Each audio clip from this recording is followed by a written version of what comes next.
Alright guys, so we're going to be making a key for this Mazda. It's been sitting for a long time. It may not even start. Customer needs to get it going. Alright, so Mazdas can be a little tricky to decode. So in the doors, it's going to be 3 through 10, 1 and 2 in the ignition. So once again, when that bounces, that's already picked. 4 is now picked. 5 is a little bouncy, we're going to leave it alone. 6 is stiff, we're going to pick that. 7 is bouncy, that one's picked. 8 we just picked. 9 is stiff, we're going to pick it again. And this is where you got to release a little bit of tension and then it'll pick, and now you check it and it's bouncy. That's where it's tricky. 10 is already picked. 3 is picked. 4 is picked. 5 is picked. 6 is stiff, we're going to pick that. 7 is bouncy. 8 we just picked. 9 has got a little bit of bounce. We're going to leave that alone. We're not going to touch it. Because if you overpick it, this lock isn't going to turn. Now we're going to go back to 3. It's bouncy. 4 is stiff again. 5 is now stiff. We're going to pick that. 6 is bouncy.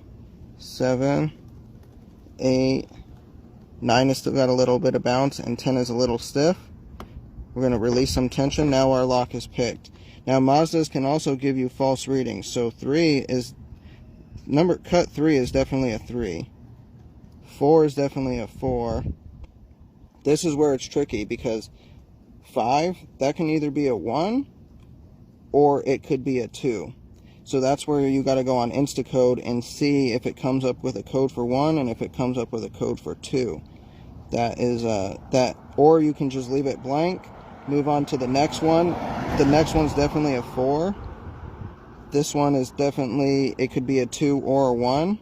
So I would either leave that blank or try a 2 or a 1 in Instacode.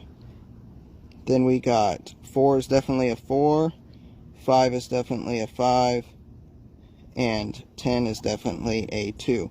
The Mazda keys can only be 5 depths, no more than that.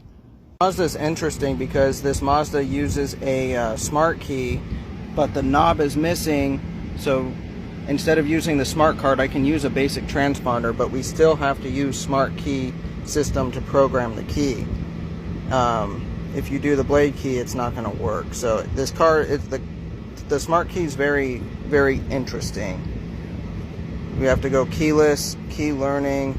We're going to be adding a key to the car because